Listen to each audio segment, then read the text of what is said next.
Hello everyone, welcome to my channel excellent coaching. आज हम MPC 005 का ब्लॉक 2 और यूनिट 3 स्टार्ट करेंगे।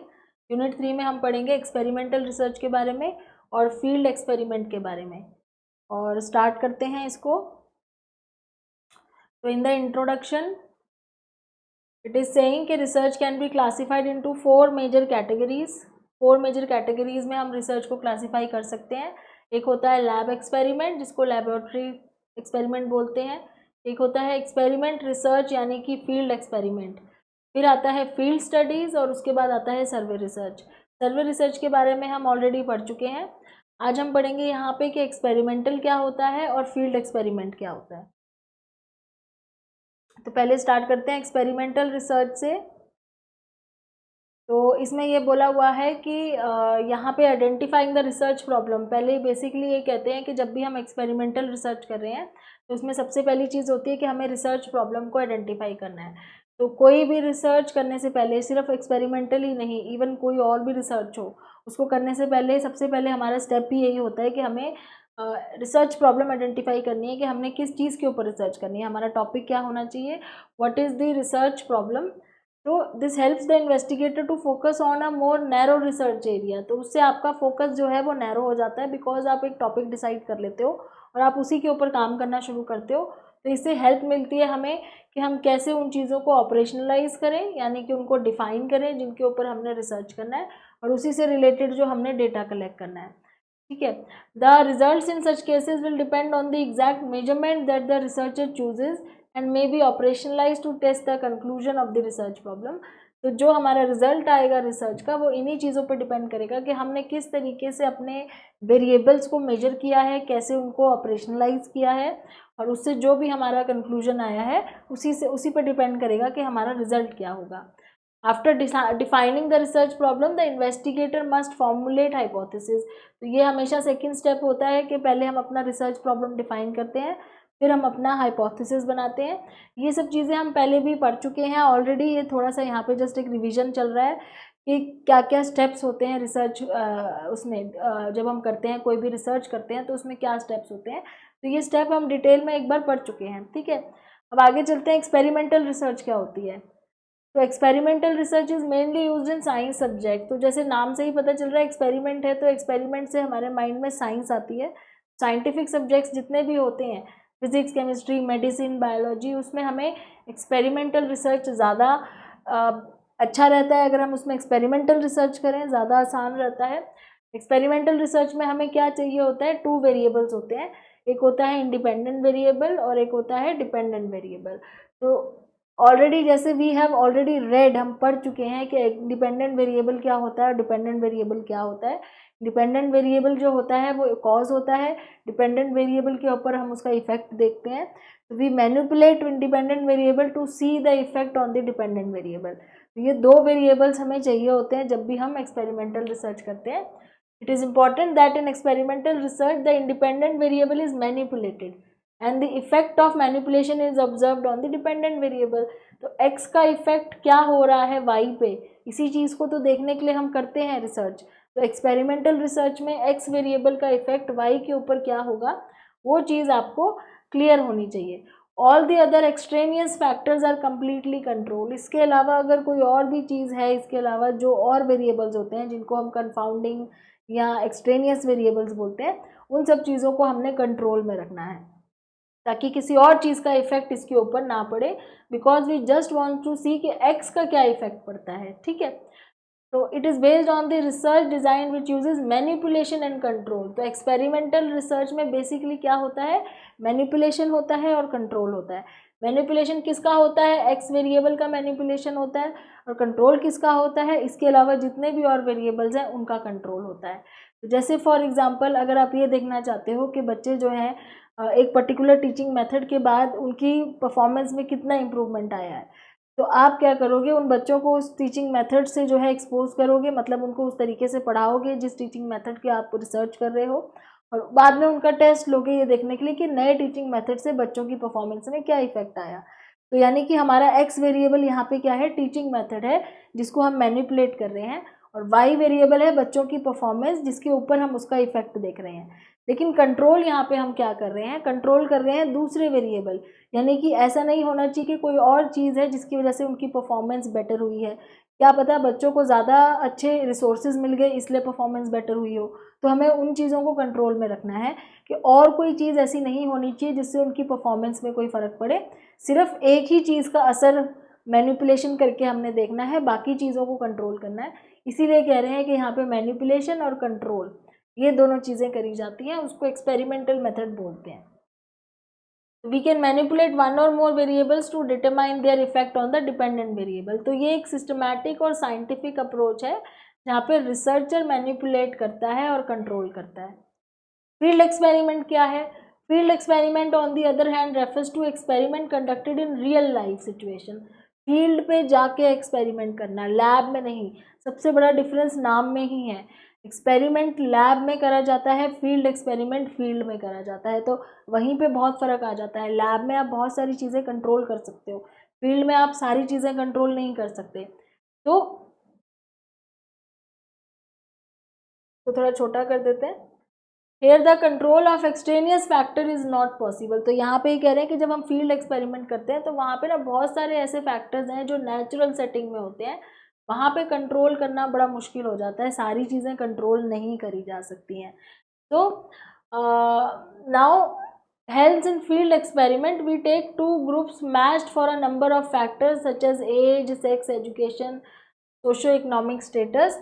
तो कई बार क्या होता है कि फील्ड एक्सपेरिमेंट में बहुत सारी चीज़ें कंट्रोल नहीं करी जाती, इसलिए हम एक की जगह दो ग्रुप लेते हैं।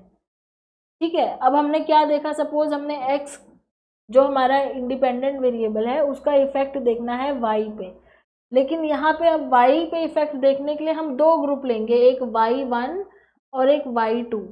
क्यों? क्योंकि अब हम यहाँ पे हर चीज़ तो कंट्रोल कर नहीं सकते, लेकिन हम दो ग्रुप्स इसलिए लेंगे क्योंकि हम उसमें कंपैरिजन करके देख सकते हैं। तो उन दोनों ग्रुप्स की age, gender, education, socio economic status ये सेम होना चाहिए।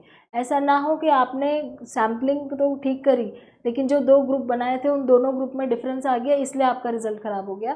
तो वो जो दो ग्रुप आप ले रहे हो कंपेयर करने के लिए वो दोनों सिमिलर टाइप के ग्रुप होने चाहिए जिनमें सारी चीज़ें ऑलमोस्ट मैच होनी चाहिए। Both this groups are in real life setting and thus are subjected to similar extraneous variable and thus the experimenter can observe the effect on his manipulation on one group and compare with the other group which is not subjected to intervention। इस line का मतलब क्या है? तो यहाँ पे अब ये दो ग्रुप्स क्यों लिए हैं, ऐसा क्यों करा है कि दो ग्रुप्स लिए हैं? पहला तो रीज़न ये है क्योंकि ये फील्ड में है और फील्ड में आप हर चीज़ कंट्रोल नहीं कर सकते। आप नेचुरल सेटिंग में कर रहे हो, रियल सेटिंग में कर रहे हो एक्सपेरिमेंट, वहाँ पे आपके फील्ड में बहुत सारी चीज़ें हैं, बहुत सारे अलग अलग वेरिएबल्स हैं जिसको आप कंट्रोल नहीं कर सकते क्योंकि आप लैब में नहीं हो। ठीक है, तो इस चक्कर में हमने क्या किया, दो ग्रुप्स लिए y1 और y2 और दोनों पे ही हम अपने इंडिपेंडेंट वेरिएबल का इफेक्ट देख रहे हैं कि y1 पे क्या इफेक्ट होता है और y2 पे क्या इफेक्ट होता है। अब लेकिन इसमें करते क्या है, एक्चुअली में एक ग्रुप ऐसा होता है जिसके ऊपर तो हम मैनिपुलेशन करते हैं और दूसरा ग्रुप होता है जिसमें हम कुछ नहीं करते, उसको ऐसे ही छोड़ देते हैं। मतलब कहने का मतलब है कि एक ग्रुप को तो मैनिपुलेशन से एक्सपोज किया जाता है, तो y की मैनिपुलेशन करके हम देखते हैं, x की मैनिपुलेशन करके हम देखते हैं कि y के ऊपर क्या असर हो रहा है। लेकिन जो दूसरा ग्रुप है इसके ऊपर कुछ नहीं किया जाता है, इसको कंट्रोल ग्रुप बोलते हैं, इसको बोलते हैं कंट्रोल ग्रुप।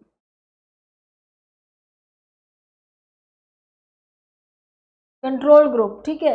तो ये वाला जो ग्रुप है इसके ऊपर तो आप अपना एक्सपेरिमेंट करके देख रहे हो। कौन सा एक्सपेरिमेंट? फील्ड एक्सपेरिमेंट करके देख रहे हो कि अगर मैं x में कुछ चेंज करूँगा तो y में क्या आएगा। लेकिन जो दूसरा ग्रुप है उसमें हम कोई चेंज नहीं कर रहे हैं, कोई मैनिपुलेशन नहीं कर रहे, वो जैसा था एज इट इज़ है, उसको बोलते हैं कंट्रोल ग्रुप। इससे क्या होता है, जब हम इन दोनों को कंपेयर करते हैं, ग्रुप 1 और ग्रुप 2 को, तो हमें अगर कोई फ़र्क नज़र आता है तो हमें ये पता चल जाता है कि ये जो डिफरेंस आया है वो x की वजह से आया है। तो इसलिए एक ग्रुप के ऊपर मैनिपुलेशन की जाती है, दूसरे के ऊपर नहीं की जाती। इसको कंट्रोल ग्रुप कहते हैं जिस पे कोई मैनिपुलेशन नहीं होती।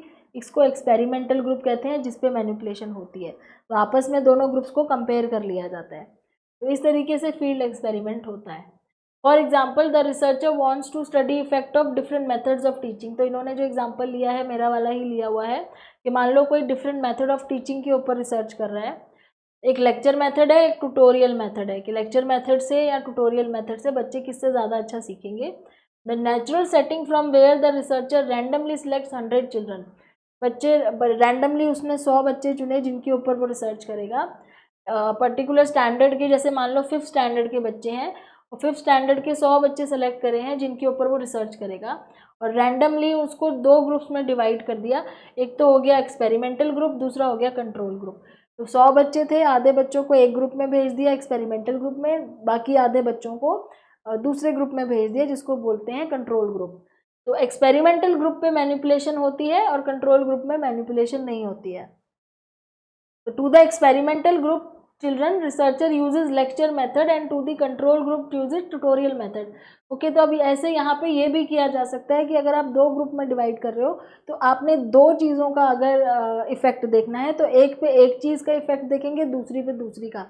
तो सपोज यहाँ पे उसने लेक्चर मेथड का भी इफेक्ट देखना था और ट्यूटोरियल का भी, तो एक ग्रुप में तो लेक्चर मेथड से पढ़ाया गया, दूसरे ग्रुप में ट्यूटोरियल मेथड से पढ़ाया गया। Then the effect of the academic performance of these children are compared before and after the introduction of the method of teaching। तो पहले इनकी परफॉर्मेंस कैसी थी और बाद में इनकी परफॉर्मेंस कैसी थी, उन दोनों को कंपेयर कर लिया। तो ये भी एक तरीका है, ऐसे भी किया जा सकता है कि मान लो बच्चों को आपने 2 चीज़ों का इफेक्ट देखना है बच्चों के ऊपर, तो आपने उनको 2 ग्रुप्स में डिवाइड किया। आपने पहले प्री टेस्ट लिया, उसको बोलते हैं प्री टेस्ट। आपने पहले टेस्ट लिया उनका कि वो कैसा परफॉर्म कर रहे हैं, फिर टीचिंग मेथड का यूज़ किया, एक ग्रुप में लेक्चर मेथड यूज़ किया, दूसरे ग्रुप में ट्यूटोरियल मेथड यूज़ किया, फिर उसके बाद दोबारा टेस्ट लिया जिसको बोलते हैं पोस्ट टेस्ट।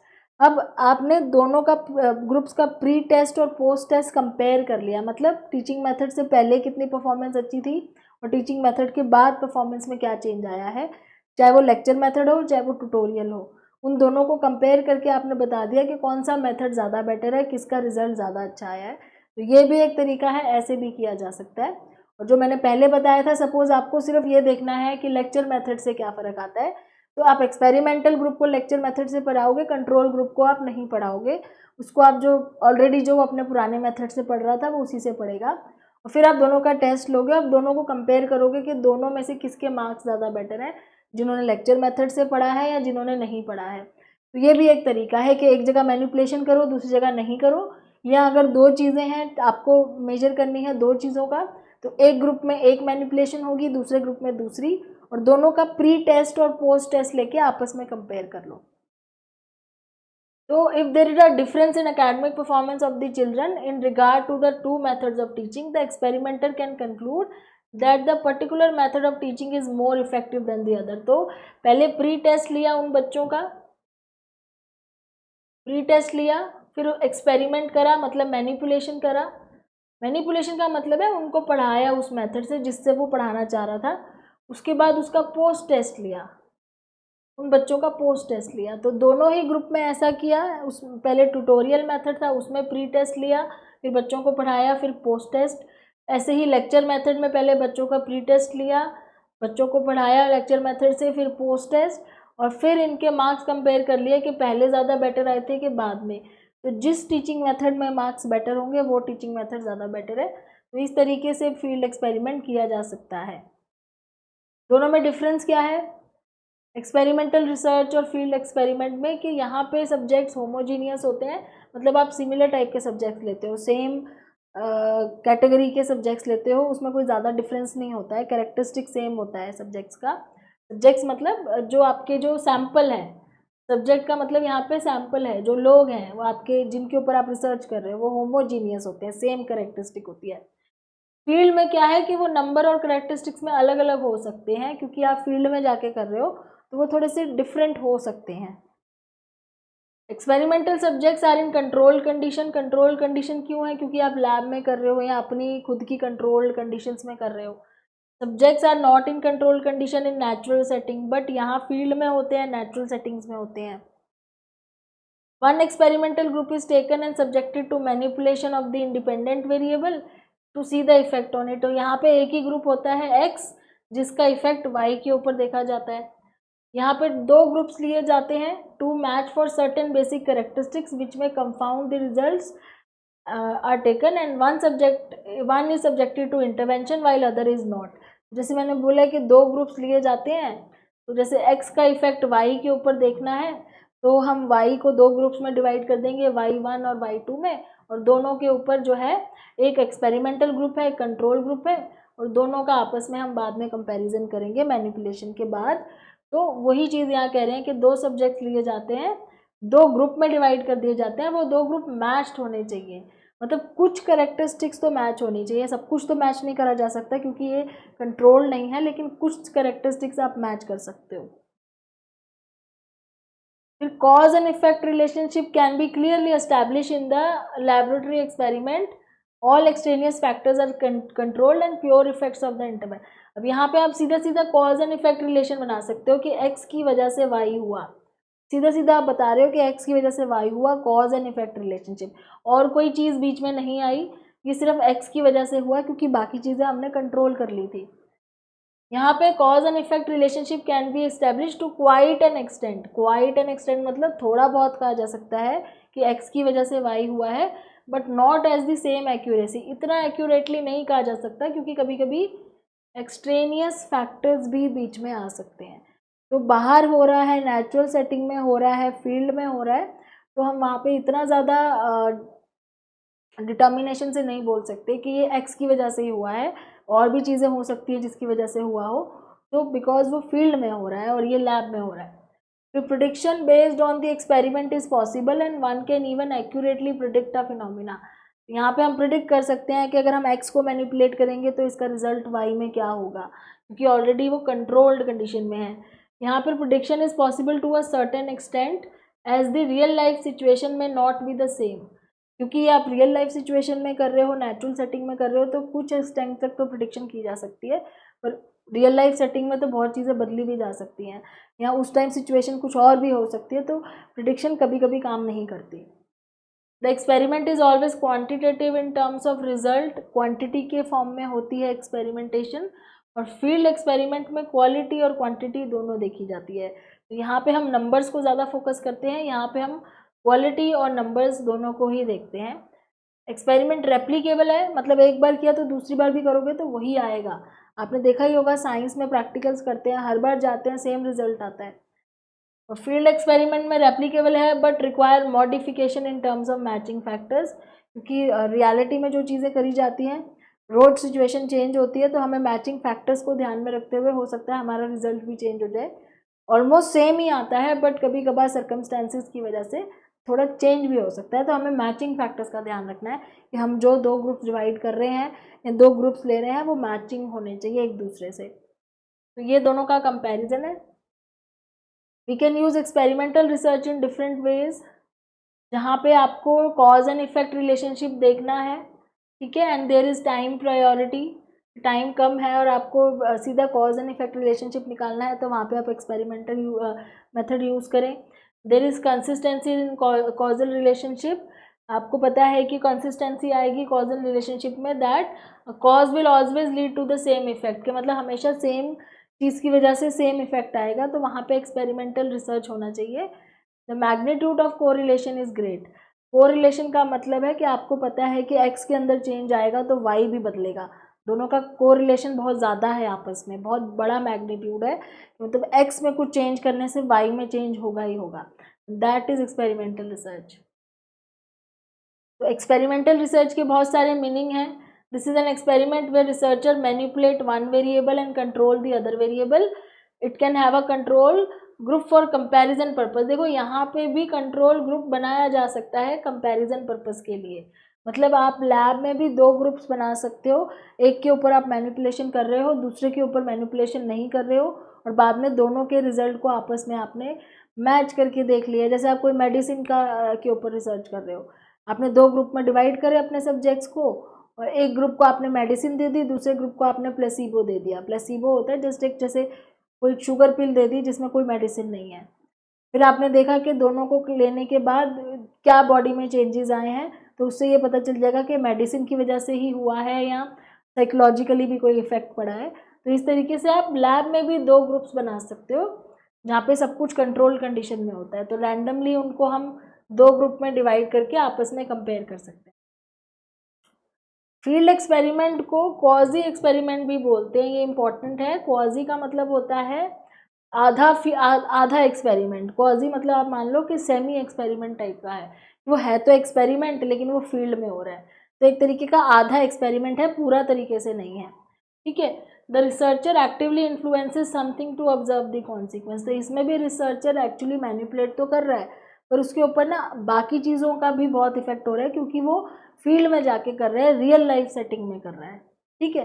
तो जैसे मान लो कोई रिसर्चर है, वो बच्चों को लैब में ना बुला के उसको नेचुरल सेटिंग में एक्सपेरिमेंट कराने के लिए ले गया, तो वहाँ पे तो धूप का भी असर हो रहा है केमिकल्स के ऊपर, और आसपास की हवा भी है उसका भी असर हो रहा है, तो इसलिए वहाँ पे अगर उसने बोला है कि देखो ऐसे करने से ये वाला केमिकल ऐसे चेंज हो जाएगा, तो वो वहाँ पे एनवायरनमेंट भी तो ओपन है, उसका भी तो इफेक्ट हो सकता है, तो इसलिए फील्ड एक्सपेरिमेंट में कंट्रोल नहीं होता है एनवायरनमेंट पे, तो उसको क्वाजी एक्सपेरिमेंट बोलते हैं। लैब में तो पूरा कंट्रोल होता है, तो वो एक्चुअल एक्सपेरिमेंट होता है लैब में कंट्रोल कंडीशन में, लेकिन फील्ड में आपके एनवायरनमेंट, आपके सर्कमस्टेंसेस का भी इफेक्ट होता है, जिसको हम एक्सट्रेनियस वेरिएबल बोलते हैं, तो इसलिए वो क्वाजी एक्सपेरिमेंट होता है। When dealing with human subject, it is always possible and advisable to use field experiment. Human beings के ऊपर जब भी करते हैं ना, तो हमेशा फील्ड ही करनी चाहिए। देखो साइंस में केमिकल्स का यूज़ करना, मेडिसिन का यूज़ करना, या साइंटिफिक एक्सपेरिमेंट होते हैं जहाँ पे ह्यूमन बींग्स नहीं है, हम चीज़ों के ऊपर एक्सपेरिमेंट कर रहे हैं, वहाँ पे तो ठीक है आपने लैब में कंट्रोल कंडीशन में किया है, लेकिन ह्यूमन बींग को तो आप कंट्रोल नहीं कर सकते, और करना भी नहीं चाहिए, बिकॉज ह्यूमन बींग सोशल होते हैं। उनका बिहेवियर क्यों होता है? क्योंकि वो सोशल होते हैं, सोसाइटी में रहते हैं, तो जब उनके ऊपर कोई चीज़ एक्सपेरिमेंट करनी है, तो इट इज़ बेटर कि आप उनको उनके सोशल एनवायरनमेंट में ही जाके वो ऑब्जर्व करो, वहीं पे उनके ऊपर एक्सपेरिमेंट करो, तभी उनका नेचुरल बिहेवियर या जो उनका ओरिजिनल बिहेवियर है वो आप रिसर्च कर सकते हो। Certain phenomena and its changes are observed in natural setting provides considerable input. Human beings को जब हम नेचुरल सेटिंग में करते हैं ना, तभी उनके बारे में हमें नॉलेज होती है, क्योंकि वो सोशल बीइंग हैं, तो वो सोसाइटी में रहते हैं, तो उनका बिहेवियर एक्चुअली में नेचुरल सेटिंग्स में ही रिसर्च किया जा सकता है। If society has to progress, this type of research is important. इसीलिए कहते हैं कि फील्ड एक्सपेरिमेंट जो है वो बहुत इंपॉर्टेंट है, बेशक वो काजी एक्सपेरिमेंट है, बट स्टिल अगर हम नेचुरल सेटिंग में कुछ करते हैं तो वो हमारे को नेचुरल रिजल्ट्स लेके आता है। Strength and weakness of field experiment में एडवांटेजेस में क्या दे रखा है?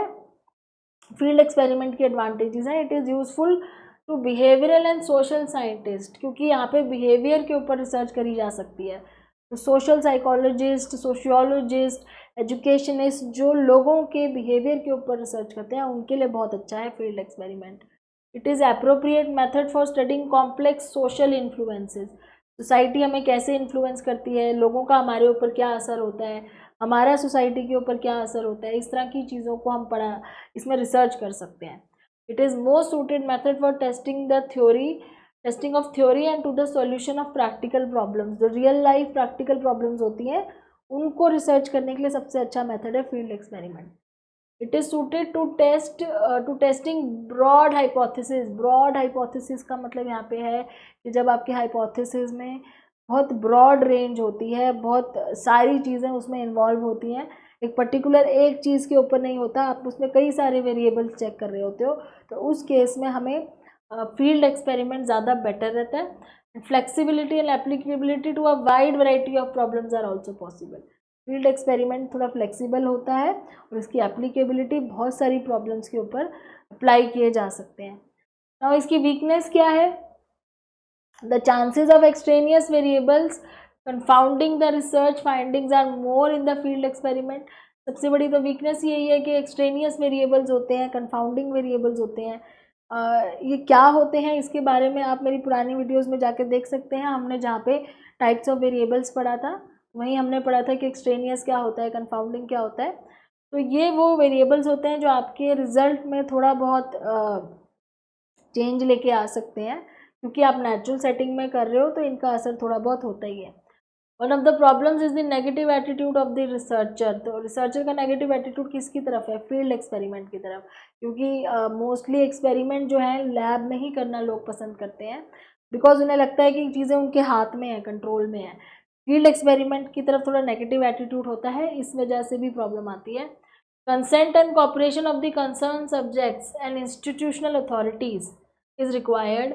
तो जिनके ऊपर आप रिसर्च कर रहे हो उनका कंसेंट लेना है, और जहाँ जिस इंस्टीट्यूशनल अथॉरिटी में से मान लो किसी स्कूल में कर रहे हो जाके, तो स्कूल की जो अथॉरिटीज़ हैं उनसे परमिशन लेना, बच्चों के पेरेंट्स से कंसेंट लेना, ये सब बहुत ज़रूरी हो जाता है।